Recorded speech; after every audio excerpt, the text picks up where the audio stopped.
शहापूर तालुक्याचा MMRDA मध्ये समावेश करण्याची माजी आमदार पांडुरंग बरोरांची मागणी।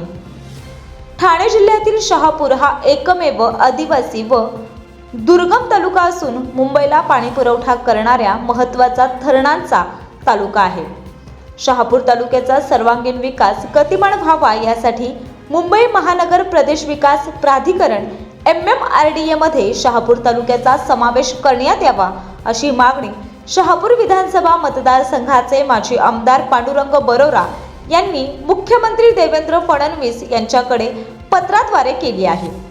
शहापूर तालुक्यातील तानसा, भास्ता व वैतरणा या धरणांमधून मुंबई महानगरपालिकेला पाणी पुरवठा केला जातो।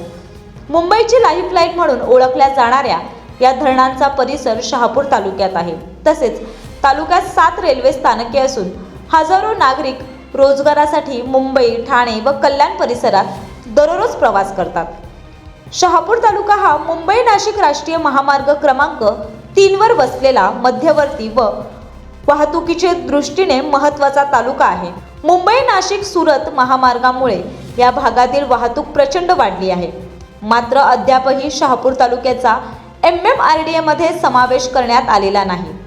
मुंबई महानगरपालिकेला पाणी पुरवठा करणारा तालुका आदिवासी व दुर्गम भाग तसेच मुंबई महानगरपालिकेच्या विकासात मोलाचा वाटा असूनही शहापूर तालुक्यावर अन्याय होत असल्याचा उल्लेख करत विशेष बाब म्हणून शहापूर तालुक्याचा MMRDA कार्यक्षेत्रात समावेश करून विकास कामे हाती घ्यावीत अशी विनंती माजी आमदार पांडुरंग बरोरा यांनी केली आहे।